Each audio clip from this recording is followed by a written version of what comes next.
Donald Trump goes off in reaction to Joe Biden's recent Oval Office address. You guys are not going to want to miss this. President Biden finally addressing America 3 days after dropping out of the race for the White House. My record as president, my leadership in the world, all merited a second term. But nothing can come in the way of saving our democracy. I've decided the best way forward is to pass the torch to a new generation. Really? Was it his decision? Joining us now on the phone, the 45th President of the United States, who wants to be the 47th, the GOP presidential nominee, President Trump. Mr. President, welcome back. We used to do this before you were running for office. Now we're back doing it with the stakes much higher than who's going to win The Apprentice. But let's talk about that speech last night. Do you think we learned why Joe Biden decided not to run against you?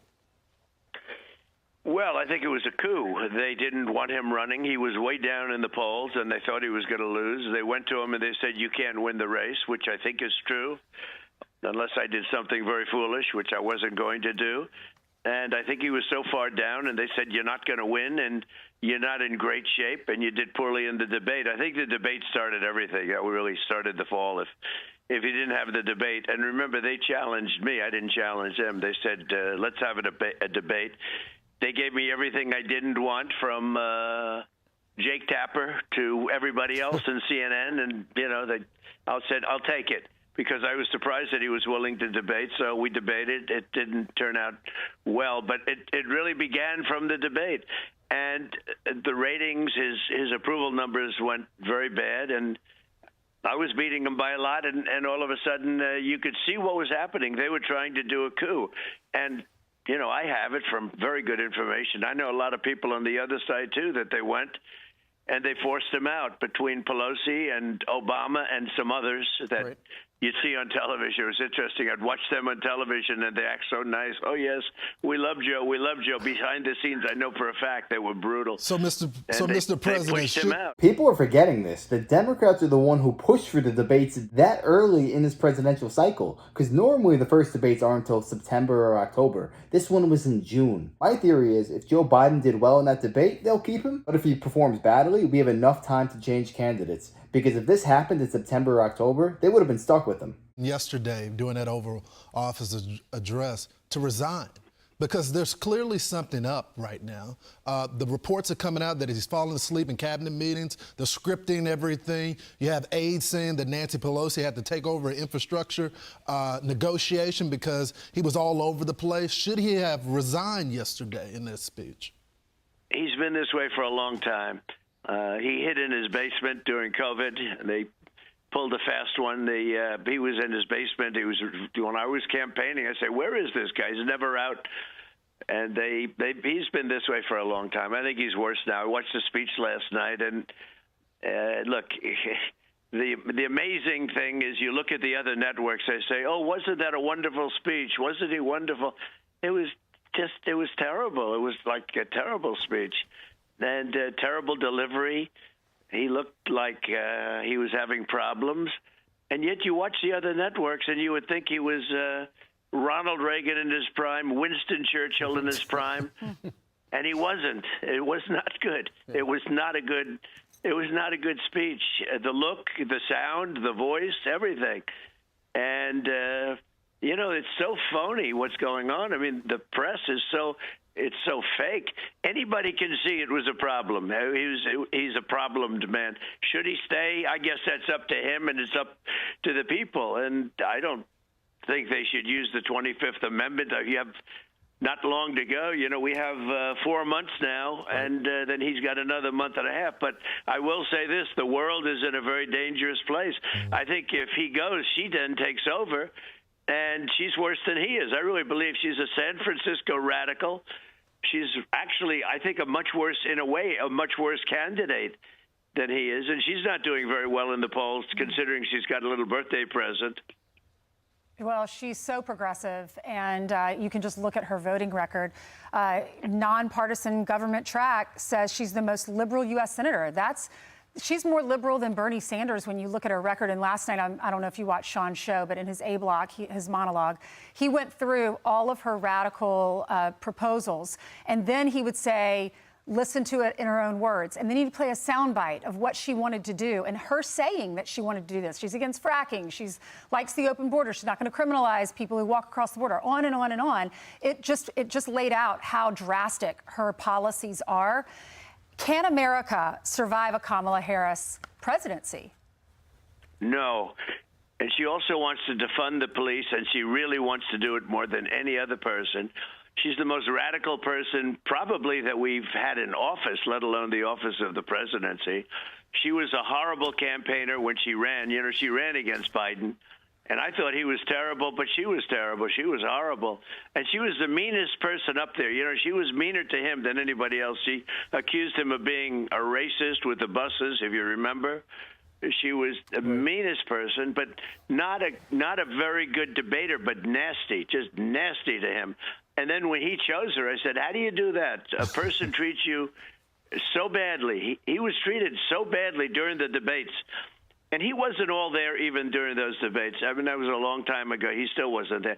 You know, if you know him, he wasn't there 25 years ago. He was not exactly the brightest bulb in the ceiling. And this is what we got. And look at our country now with 20 million, because the number I saw you talking before to Rachel's mom, and it was very sad. I know them, and it's very what happened to Rachel was so horrible, and what happened to so many families and so many people in families with all of the criminals pouring into our country. And remember this: every single country all over the world, unless they're stupid, is releasing their prisoners and their gang members and their bad people into our country. Venezuela, which has a tremendous problem with crime in Caracas and other places, Venezuela is releasing thousands of people, criminals, gang members, drug dealers, the worst. They're releasing them into the United States. Venezuelan crime is down 72%. Their prison population is becoming much smaller. I'm surprised they haven't just moved all of them. They will. They'll soon have no prisoners. All of the prisoners are being moved into the United States. And that's true with many other countries. It's true with countries all over. The Congo in Africa is releasing their prisoners into the United States. So, and we are so stupid that we take them. And nothing good is going to happen. And we have terrorists coming in at a level that we've never seen, mostly from the Middle East. Terrorists are coming into our country at a level that we've never seen before.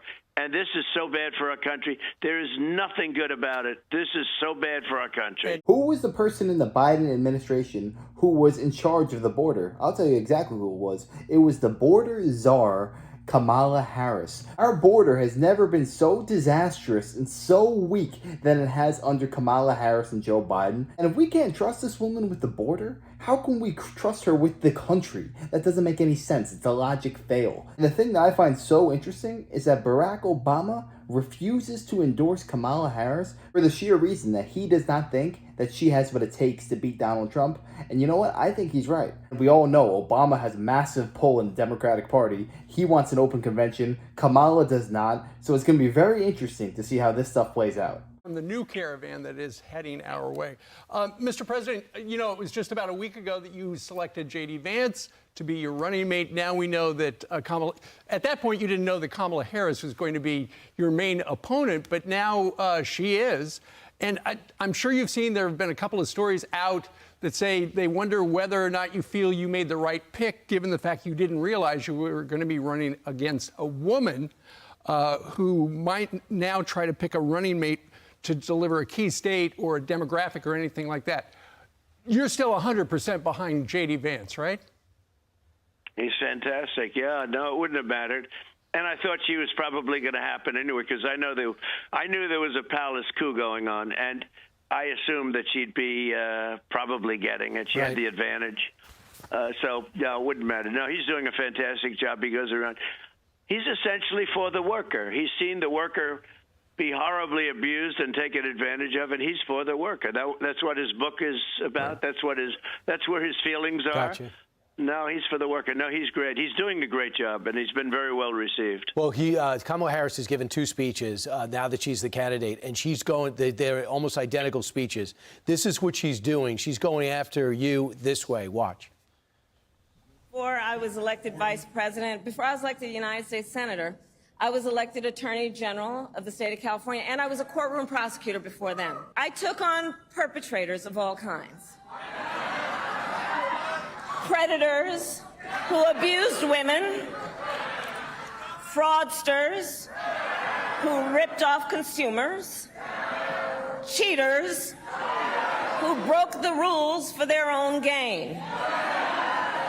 So hear me when I say, I know Donald Trump's type. And in this campaign, I promise you, I will proudly put my record against his any day of the week. There's the attack. What's the retort?